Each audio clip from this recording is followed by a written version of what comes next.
Welcome back, everyone. I'm glad you're joining us. Tommy Grisafi, Ag Bull Media, Ag Bull Trading. We have an action-packed show. To say news is coming out and breaking news, right when we were writing the show, we had to stop and add another line. Don't worry, we're going to cover it all. If you enjoy this content, of course, click like and subscribe and all that other good stuff. But if you'd like to see Jim and I in person, Farm Forward Conference, March 5th, Strom Family Farms, 8 a.m. to 2. Myself, Mr. Jim, we're talking markets, policy, trade, soil health, and more. It's an action-packed show. If you got great eyes, you can see there's a QR code, but I'm sure if you Google this information, you could find it. If you're having a hard time, you can call us at 1-855-737-FARM or send us a note, either myself or Jim, and we'll get right to that. All right, before we get into the show, we got to say congrats to American hockey. Who got up early? I don't know where I got this picture. I don't even think that's one of the hockey players, but I like the picture. We did it. Congrats to the ladies in hockey.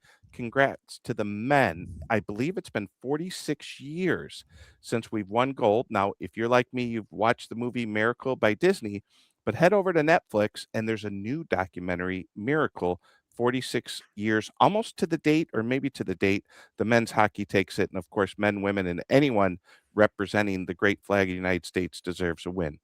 Funny thing about the Olympics, the young man who scored the winning goal got his teeth knocked out. And during his interview, he's bleeding. The first thing he said was, "I love America." And I know this guy loves America too. We got a damn good show, and I'm excited to be here.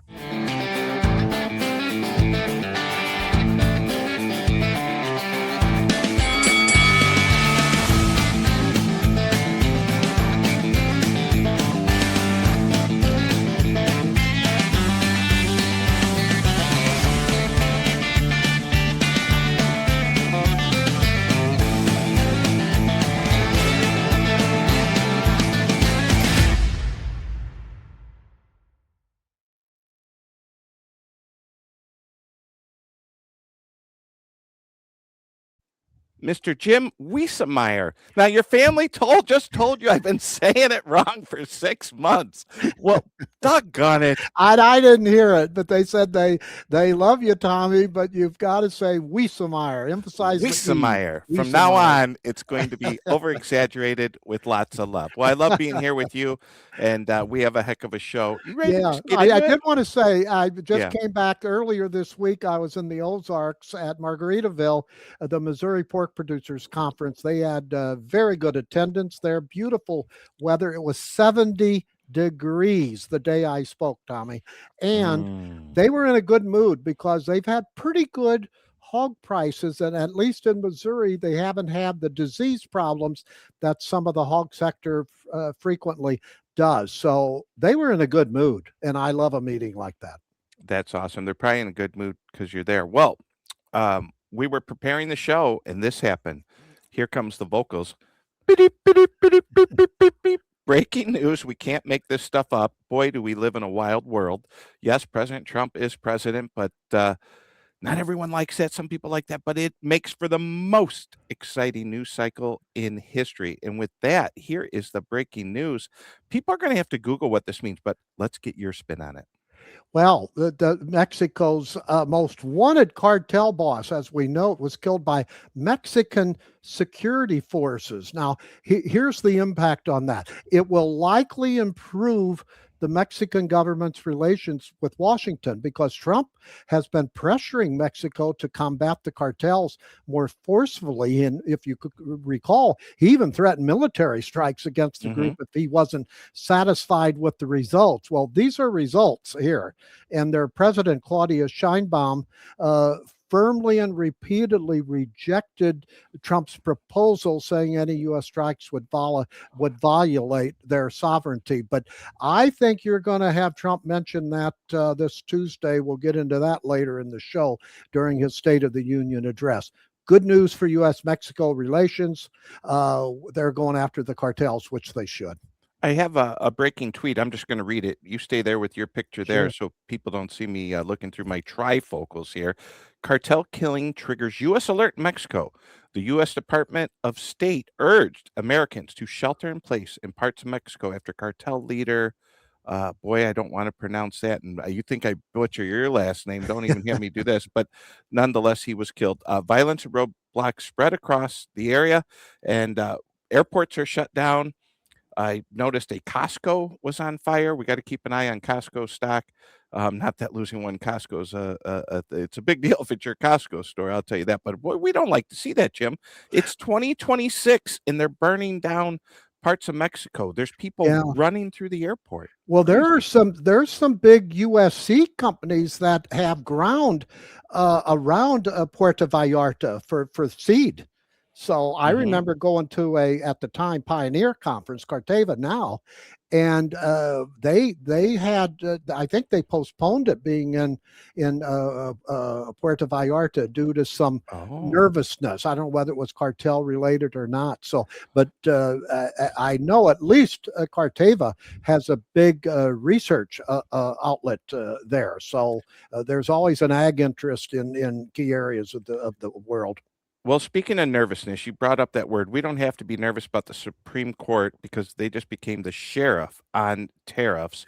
That it's final. They Yeah. made a decision. We finally got the decision. Trump, of course, came out very emotional against at least the two conservative Supreme Court justices that he picked, by the way, who voted in favor of the majority, who said that Trump's trade policy was unconstitutional. Well, okay, there's a lot of complexity we can go into, but we're just going to bottom line it.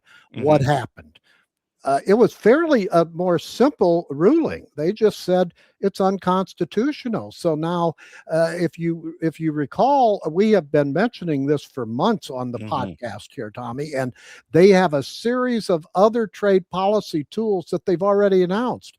Trump initially said through Section 122 of a 10% tariffs, and then Saturday, this is why I have to work weekends with Trump, he increased that another 5 percentage points to 15%.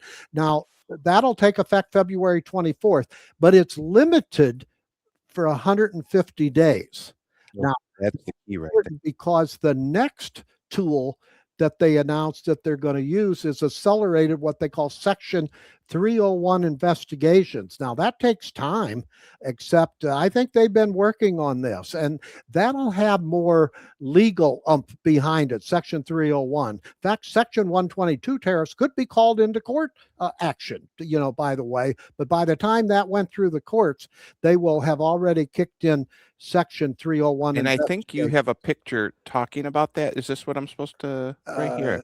Yes, that's it. So talk about this. Now in February 24th, that's when the Section 122 tariffs begin. That's the 15%.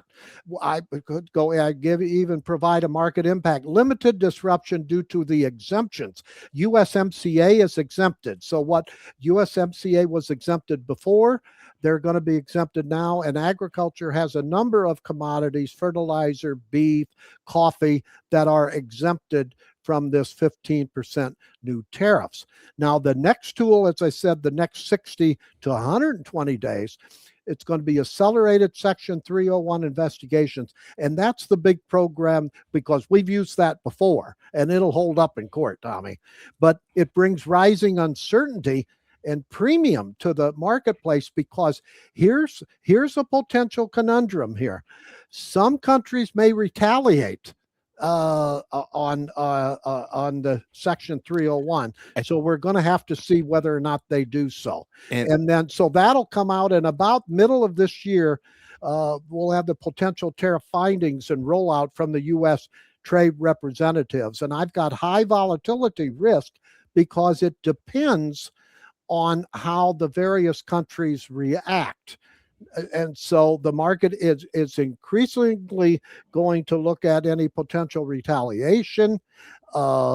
You've got supply chain adjustments now. Some may be front loading of imports again to get around the coming 301. Some currency responses. We're going to see how this impacts. But the Supreme Court didn't say anything about the $175 billion in these tariff funds, Tommy, and that made Trump upset. So what's going to happen to that? It's going to go into the lower courts. And Trump has already said it's going to take years before that issue unwinds itself, if it does, in the court system. So it's a big question mark relative to these tariff funds, because individual companies, over 1,000, have to file cases against this. So we're talking later rather than sooner on this one. Good time to be a lawyer. It is. It's a Lawyer Employment Act. That's for Listen, sure. I got a mean tweet. Then President Trump put out a mean tweet on Saturday. I won't read the whole thing, but we'll just go. It's really in fine print, folks. But if you're watching this on YouTube, we appreciate it. But based on the thorough, detailed, and complete review of the ridiculous, poor written, and extremely anti American decision on tariffs issued yesterday, and after many months of contemplation, all right, blah, blah, blah. The 10% that we went home thinking that's what it was on Friday, he raises it to 15%. And then there's some more mean tweet language in there, which yeah, that's all I could say. When Trump tweets, if you don't like it, it's a mean tweet and it hurts feelings. What was in that mean tweet? Well, he came after the Supreme Court justices who didn't vote for him, and he said their family should be ashamed, basically. So that was emotional. That goes down as a mean tweet. That's a mean. There's no doubt about it. It's a mean tweet. It's just it's not presidential, but that's Trump. Sometimes he just gets upset and he lets his feelings show to the public. But here's the other one. The big issue here for agriculture, Tommy, is what about all these trade agreements that we've had announced? Mm-hmm. Are they going to hold? Well, U.S. Trade Representative Jamison Greer on a news program, CBS, today, Sunday, said yes, basically they better. And the EU is going to have a meeting. European Union is going to have a meeting Monday. They're going to seek more clarification of these changes. But bottom line, I think the vast majority of countries are going to stand pat. These trade agreements were negotiated. And I think that they'll hold up. So there's some initial, I think, errant speculation that this could impact the U.S.-China relations. I just do not see it. We'll talk more about that later. And also, if you recall, on the USDA Farmer Bridge aid payments, which start, by the way, tomorrow, Monday, February 23rd, which we thought we've been alerting for the last few weeks that they were going to come sooner rather than later. Well, remember when Trump had a roundtable and he said these aid payments were coming from the tariff funds? He was incorrect when he said that. They're coming from the Commodity Credit Corporation. But since that was not corrected, some industry analysts who should know better but don't are saying, again, they're wrong. They're saying, oh, they wonder whether or not this Farmer Bridge funding of $11 billion for row crops and $1 billion for specialty crops may be called into question. Absolutely not, because the funding came through USDA's Commodity Credit Corporation. But this is the reason why USDA Secretary Brooke Shields should have corrected Trump during that roundtable in a politic way, to saying, it's coming from USDA's Commodity Credit Corporation, because it leads industry analysts who don't follow this as close as we do, Tommy, to errantly put out copy that says, oh, some of this funding may be up in the air right now. It's wrong. So don't believe those reports. In word of the day, we will say errant. I'm like, what does errant mean? I Googled errant, which you use so loosely. It combines are and not for plural subjects in you. Word of the day, Jim Wiesemeyer, errant. And they were just wrong. It was wrong to say it to begin with, and it leads to other mistakes. As I said, industry analysts who don't follow geopolitical and foreign policy events as we have to. So again, the aid is going to fund, and that's our next segment. These Farmer Bridge aid payments, USDA announced this past week, they're going to begin Monday, February the 23rd, and I think go into April. But here's an update. A number of our podcast listeners and viewers emailed us and saying, I'm having trouble getting in and filing the information or checking on this. Well, I emailed top USDA officials. They thanked us, and they said that they were looking at each individual farmer complaint who said that they had a problem accessing this. And also, I would tell a farmer, and sometimes older farmers are not as computer uh, uh, Savvy. savvy. Yeah. I was going to say literate. That might be too strong, but savvy is the better word. And I would say go to your crop insurance agent. I can't say that all of them will help you, but I know how good they are. And if you're having trouble checking on the Farmer Bridge Aid payment, check your crop insurance agents because they're so good at what they do and they understand the process. So there's your plan B if you're having trouble on this one. But the money's going to start flowing for sure beginning Monday, and if not Monday, the next few days after that. But it'll be before. Remember when they first announced this program, they said by February the 28th. I'll applaud USDA. They got it done because it's kind of a simple type of a program. It's not complex. So they didn't have much to do. And most of the FSA personnel should have been trained the last few days on this program. Now, I know I'll probably get emails saying some of their FSA offices were not trained. Well, it's going to come very soon, at least based on USDA people in Washington. Well, let's stick with the money. USDA announces sugar aid came out, I believe, late Friday. You were all over it. Talk about it. Yeah, $150 million in market disruption support. That's the economic aid, and just a little over $89 million in 2024 disaster relief for sugar beet growers. That was due to the extreme heat in 2024, and all those the two programs is aimed at stabilizing beet and cane growers. And that's a good thing because I'm telling you, the North Dakota sugar beet growers, the cane growers, they're hurting as much as other row crop producers. And this aid certainly will help at least going into the 2026 season. So that's a good thing. Absolutely. Big week in Washington last week. We had the USDA Ag Forum. Yeah, and the top economist, USDA's top economist, gave the general outlook, and we've got the crop prices and acreage. There were modest shifts, not dramatic changes. I didn't think it did, surprise the industry much at all. But we've got corn. They've got season average prices of $4.20 a bushel. That's farm gate now. I believe I have that picture. And yeah, Mr. Newton's picture, where would you like that one? No, that comes later. That All comes right. pretty soon. Soybeans at $10.30, wheat at $5 a bushel season average, cotton 63 cents. Now, cotton needs about 92 cents for break even. So you can see there's still in a world to hurt. And rice, $14.30 a hundredweight. Bottom line, prices are expected to only improve marginally from year ago levels, about 10 cents when you look at the major crops. Now, the key dynamic, USDA said, is the soybean to corn price ratio. And that favors additional soybean planting. So where are they at on acreage? They've got corn acreage down to 94 million acres, Tommy, about 4.8 million acres lower than 2025. Soybeans are up to 85 million acres. That's up to 3.8 million. Wheat is somewhat lower at 45 million acres, and cotton and rice are mostly steady.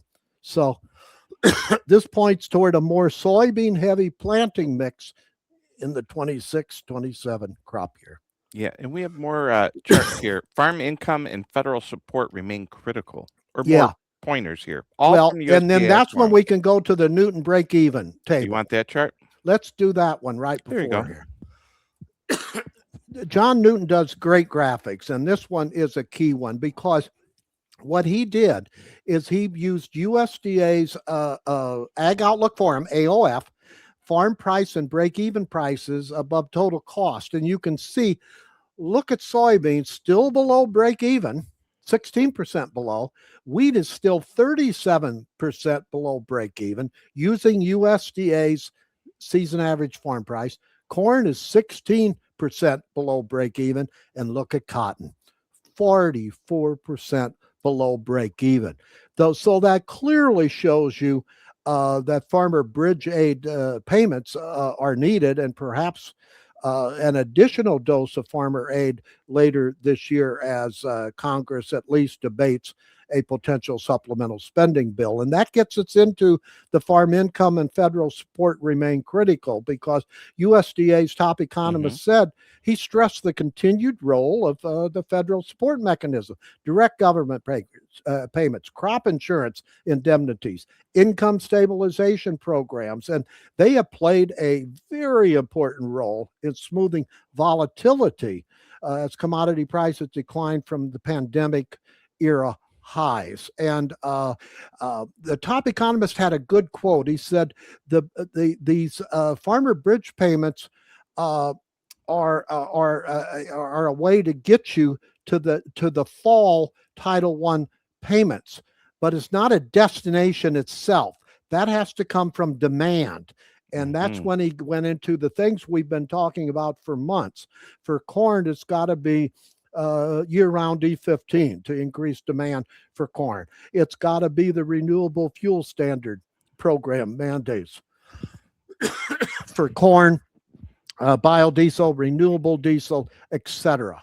Then he went into the livestock. I think we have one on livestock. Yeah, tighter. We all know this. Tighter cattle supplies is supporting prices. Cattle inventories remain historically low. High beef cutout values. Fed and feeder cattle prices by USDA are projected to rise again in 2026. I think that's an understatement. Dairy production is expected to increase modestly, while milk product prices normalize. Egg prices are forecast to decline sharply after the recent spikes. And Bloomberg had a story this week of how significant drop that has occurred in egg prices. And now there's almost an oversupply of eggs at grocery stores. So what a change in that outlook, huh? Yeah.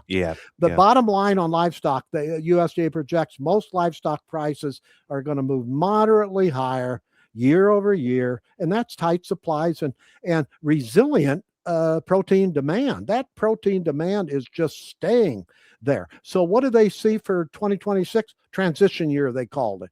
Input costs are going to ease, but they're still high. Commodity prices stabilizing, but at lower ranges. Livestock will continue to outperform the crop sectors. Biofuels are supporting oilseed demand as we crush for oil. Global competitors are gaining market share, and the trade deficit is widening despite export opportunities. So that U.S. ag trade deficit is still going to be a drain on the balance sheet. And USDA's message to me is one of cautious stability, Tommy, not a crisis, but not a return to the boom conditions we saw earlier this decade. The path forward depends, USDA said, heavily on trade access, weather outcomes, and how quickly demand growth can absorb the expanding global supplies. And that's fairly succinct analysis, and I think it's spot on, Tommy. Yeah, absolutely. Let's have you take a break. I'm going to mute your microphone. Folks, I'd love for you to join us on the premium side. We now have premium content. Of course, Wiesemeyer's content is sponsored by Jim and myself, so that's free. But if you want all the goodies that we're bundling up, all the text, email alerts, breaking news, etc., Ag Bull Intel monthly, $25 a month, or Ag Bull Intel annual, $250 a month, go to www.agbull.com. We're about halfway through the show. Of course, I want to remind you one more time, Jim and I will be in Illinois, Farm Forward Conference, March 5th, 2026, 8 a.m. to 2. They have an action-packed group, markets, policy, trade, soil health, and more. I have never met Jim personally, so I will be picking him up from the airport. I will be holding up a sign. I'll yell his name out, pronouncing it the best I can in the airport, and we will get back to the show. I know he's giggling down there. I could see him. But boy, I can't thank you all enough. The crowd that's been joining the show, liking, clicking, subscribe. This is free, folks. Send this show to friends, family, anyone involved in agriculture. There's no doubt you can't watch this show or listen to this show and listen. All right, he's got his coughing done. He's getting better. He's got something to drink, and he's all wound up with lots more stuff. And by the way, I think the Strom Family Farm event is near Peoria, right? It's near Yes, sir. Peoria. Yeah, Yeah. yeah. Very, very So successful farm there. I'll be picking you up at the airport, and sure, there we're may going to be have fun bourbon there. involved somewhere. Now, We'll the see. next one, we got some good news from an agribusiness company, John Deere. Amazing news. Yeah, Amazing news. Let's get back to the show. Full they screen on lifted you. their profit forecast, and they're good at cost controls, and boy, Hmm. they did it again, and that helped stabilize their earnings. And despite a weak large equipment demand from US and Canada in the farm sector, but the management there signaled that the ag machinery cycle may be nearing a bottom. Now, as I, John Deere I, goes, I have a so quote. goes Yeah. U.S. agriculture. Okay. There's a moniker that I've learned to count on. And though farmers are remaining cautious, Tommy, amid low crop margins, so maybe they might uh, still be surprised on the downturn in big equipment sales. But their CEO, and I think we've got I his have a quote. quote right here. Yeah. Yeah, Yeah. you want to read it? Yes, sir. I will. Look at. I just love all these logos we popped up. All the John Deere logos since the beginning of time. Here we go. CEO John May said the company is seeing early signs of stabilization, particularly in construction equipment and smaller agricultural machinery, even as the large ag segment remains under pressure.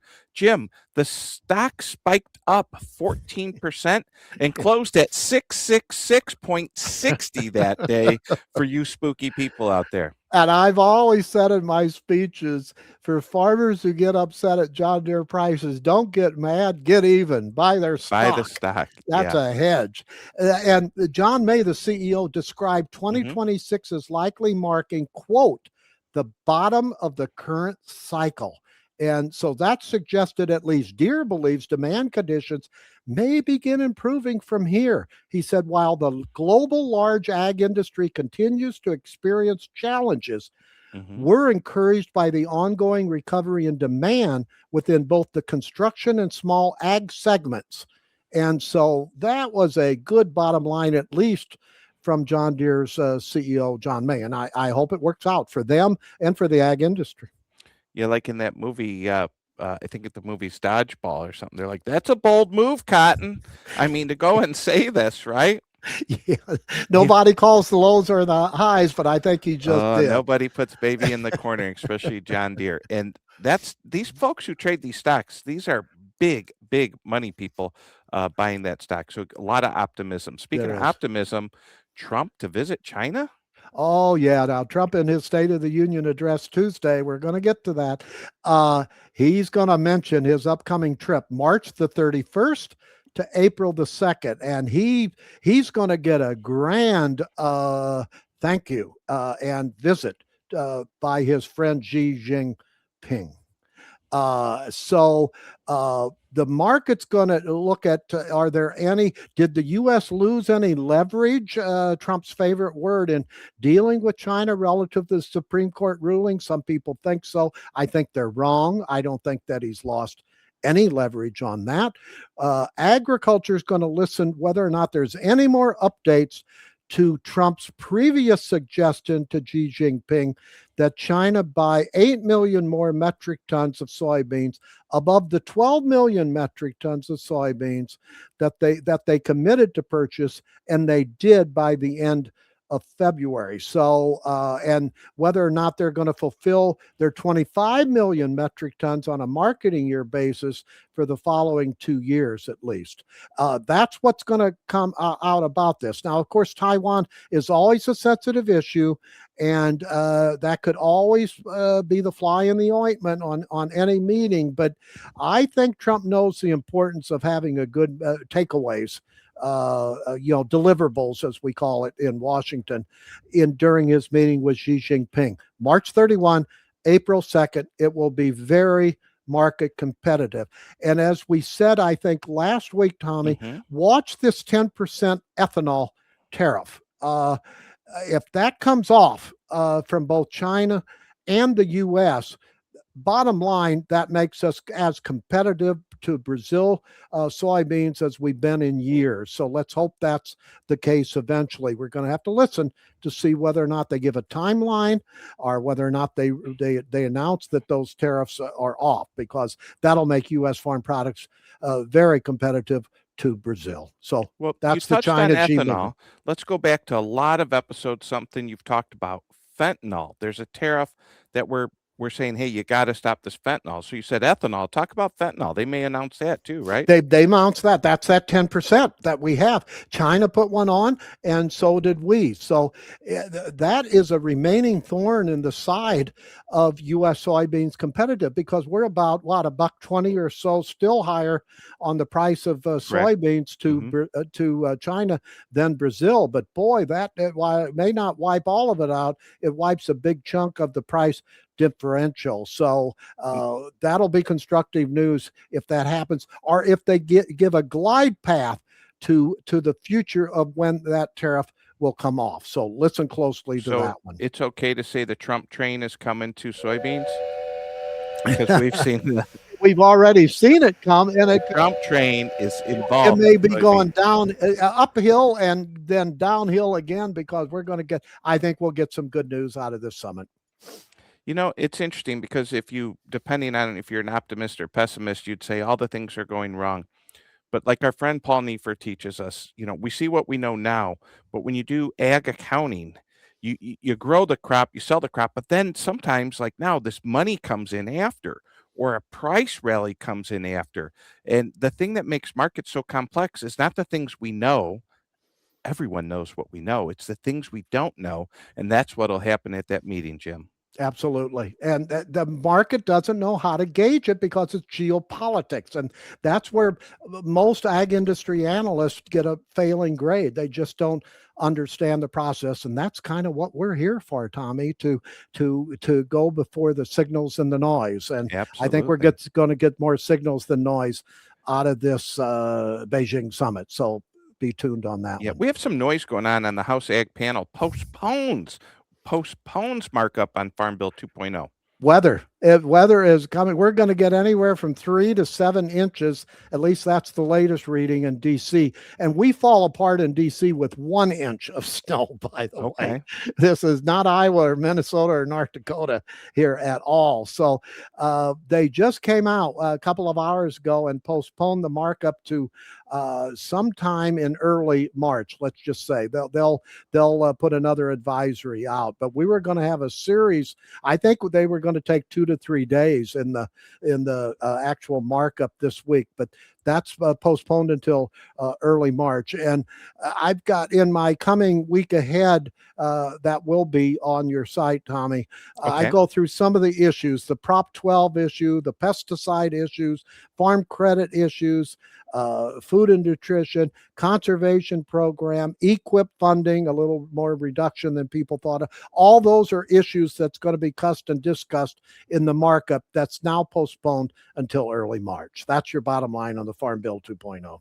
Moving along, we're about 3-4 from the end. Update on year-round E15. If you recall, they had a council that was set up to come up with legislation on year-round E15, and February 25th was the deadline to have that. I think they were almost done trying to work with all of the small refiners who over the past week were giving negative signals saying, no, they don't like some of the things they're hearing on this year-round E15. But I still think when the final bell rings on this one, that the industry will eventually get year-round E15. They're going to have to maybe give a little bit more to some small refiners. But bottom line, I think Secretary Rollins during the Outlook conference, she encouraged Congress to go the next step and codify year-round E15. And she'll probably mention this during her speech at the Commodity Classic in San Antonio. I think it begins Wednesday, but she's going to speak Thursday. And she may have some other news, because Secretary Rollins likes to give news when she comes out with a speech, especially at the Commodity Classic. So stay tuned for that on Thursday. Absolutely. And there you go. Commodity Classic this week is in San Antonio. Brooke Rollins to speak on Thursday. I think you just covered that. I mean, you want to add any more color? We did. No, but I do want to comment on RFS issues. The renewable fuel standard issue. I skipped one. You're keeping me in line. Well, I mentioned, the Commodity Classic, but RFS. EPA either did Mr. or Lee it's Zeldin? just about, yes. They're just about to send over their determinations on these RFS issues, what the mandates are going to be for corn and biodiesel, renewable diesel for 2026 and 2027, how they're going to deal with the SRE reallocations and the RIN relative to countries outside of the U.S., Canada, and Mexico. How much are they going to be eligible for RINs? All those are going to come out in an eventual EPA announcement. Now, once it officially gets over to the Office of Management and Budget, it usually sits there not that long, maybe a week or so. So that's why most people say by the end of March, we should have an announcement. Let's hopefully before the end of March, we're going to get an EPA announcement on these critical issues, because how do you assess demand for both 2026 and 2027 until we have these decisions announced? So I don't know whether Rollins will kind of signal anything on this issue, because it's really an EPA issue. I don't know whether she'll mention anything at the Commodity Classic on this, but it would be a good thing if she did. Maybe Lee Zeldin will show up by surprise. Who knows? Okay. Well, crazier things have happened. Yes, sir. All right. As we start to end the show, and then I have a little bit more color to add on just a couple odd things that happened, my trader's perspective of things you need to be watching under this administration. But this is big. Trump State of the Union address Tuesday, February 24th. This is going to be big. Oh, we're going to. Which Trump are we going to get? Are we going to get the Trump that says he already won the affordability issue, which I don't think he probably will say that, but he hasn't yet. We still have sticky, food inflation. We're going to get a USDA food price update later this week as well, Tommy. But he's going to mention the economy. He always does. You can almost know the quotes that he's going to say. We got the best economy, GDP, gross domestic product You could of the write it world. for him. You Oh, I write could. it for Yeah, him. we all know what he's going to say here. However, we're going to see what any new nuances relative to the Supreme Court ruling on trade that came out, because we'll Mhm. see if he's mellowed a little bit on that, and we'll see what spin he puts on that. So I think trade and that Supreme Court decision is going to be one of the key elements that's going to be a part of the State of the Union address. But he's going to should gear his speech to these coming elections, because their internal polls show that it looks like the Democrats could regain control of the House, not the Senate. So it's going to be interesting to see how he casts a positive spin on the U.S. economy. They're reducing inflation, and they are. And the economy could be better than the market ever realizes in his judgment. And I think he's probably right there. Of course, the trade policy and the labor situation, the border he'll mention, whether or not he'll mention any changes in the deportation relative to Minnesota and other states. All that, he's going to lay the picture out for the year, a critical year ahead going into these midterm elections. All that's going to be as a result of the State of the Union address that I don't think will be canceled due to the weather, because that's right. just lawmakers can get to town by Tuesday evening, and that's where we're going to have it. So we're going to see how the which way he goes and how the different analysts spin what they think the president said. All that, and we'll have analysis on your website as well during. You want to go live on Tuesday night about 10 o'clock? I probably will if there's any meat to it, which I think there's with Trump. There always is. And go live for 5 minutes. That'd be fun. That'd be a challenge for all of us. Okay, real quick, just a little something I noticed this week. I'm always watching X, and that seems to be where news comes out. I found this interesting. This is probably hard for you to see. This was just a tweet, but I'll read it. This represents 40 to 50% of the deployable U.S. air power in the world. Keep an eye on Iran. I don't even want to speculate what's going to go on over there, but what I can tell you factually is if we're playing the game of Risk or Battleship, we got a ton of tin over there, don't we, my friend? Oh my goodness, we haven't seen this arsenal. If Iran doesn't see this signal, frankly, the administration is surprised that they haven't compromised already. And the word is that Iran any day now could offer a proposal, and we're going to see if that hits all the elements, the red lines that Trump has put in on this Iran. And so he's not going to be appeasing to Iran. So I think this is a critical week on how Iran reacts to some of the external talks that various Trump administration officials have had with Iran. But we're ready to go either way, whether it's the strategic strike on Iran. The concern is that if it's a major strike, then you open up a can of worms relative to the Mideast. It could really have a domino impact, and your energy prices are already signaling they're nervous over the shipping areas and other aspects. So this is a high focus topic every day this week, but especially near the end of the week. It'll grow in importance, Tommy, as an issue. Let me add a little color. Late on Friday, gold prices exploded. They were up big, just based on probably the Supreme Court. Gold, when I got done trading at 4 o'clock, was up $130 an ounce, well above 5,000, approaching 5,100. Silver was up $6 to $7 an ounce, well above 85, approaching 86, 87. Now, with this president, the trader in me, I have to, if you're going to get a tidbit, I know you get all these tidbits from Jim. The one tidbit I can watch is I have a True Social account. And I only follow one account, and it's President Trump. And this is why. He did a no-no. And if it was anyone else, they'd lose their job for this, but he won't. Now, this is what he did right before the GDP number. Trump leaked the GDP number 40 minutes before the data release. The way he did that was he said, I quote, "The Democrat shutdown cost the USA at least 2 points in GDP.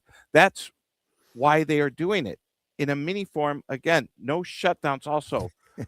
Low interest rates. Too late, Powell is the worst. President Donald J. Trump." Well, he tweets this before GDP. Lo and behold, Jim, what did GDP say? It came out much lower than expected due to this number that Trump said that the 43-day, if you recall, the record number of days shutdown. But he put a number out before the report came out. It's hard to put a clamp on him on the sensitive document. And I think you're absolutely right. You've got to monitor Truth Social like a hawk. Has an X account and will use it.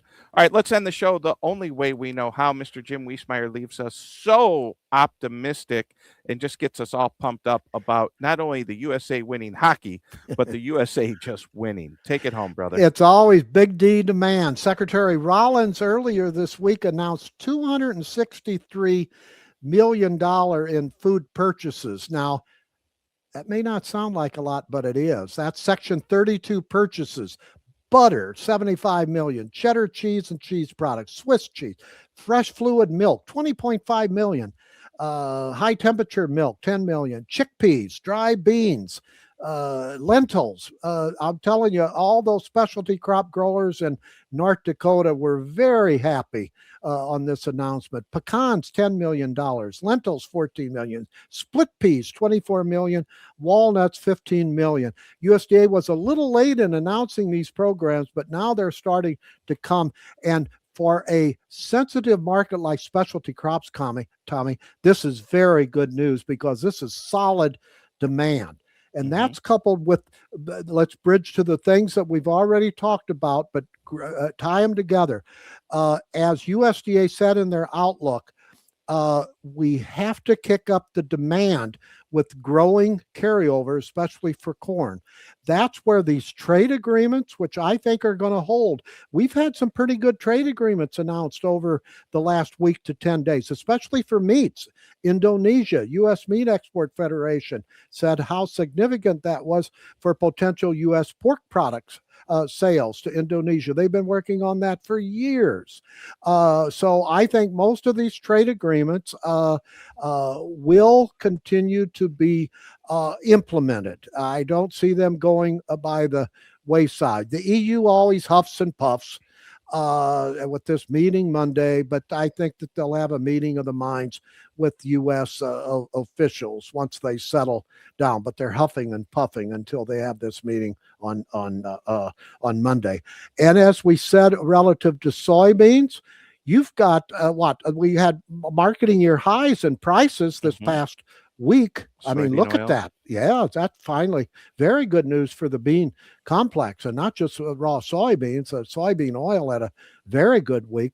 And the China Trump G meetings coming up at the end of this month could be the other gear up that maybe getting that $12 price for the summer futures in soybeans a possibility. Boy, that would be a far difference than what we had, late last year. Remember when we were down in the dumps on soybeans? You want to, that's why they say you want to buy dips, sell rips, brother. So we've got some demand flowing. Now, this is a time we've got South American crops are going to come on stream sooner rather than later. But look at the wheat market. It's been a relatively leader, and it caught a number of traders. This fire in Texas, Oklahoma, Kansas caught a lot of traders off guard, and USDA even mentioned that in some of their Outlook material, Tommy. And Texas announced over late Friday a special aid program for their livestock, for the livestock producers. They announced wildfire relief for the Panhandle ranchers. So this is all factored into the wheat market run-up that we've seen over the past few weeks, where wheat has been a leader. And boy, wheat was up 33 cents last week. Yeah, you don't usually see that. So you can't go bankrupt making money, and wheat's starting to look pretty good. Sounds good, Jim. I may see you Tuesday night, but if not, we'll see you next week. Absolutely.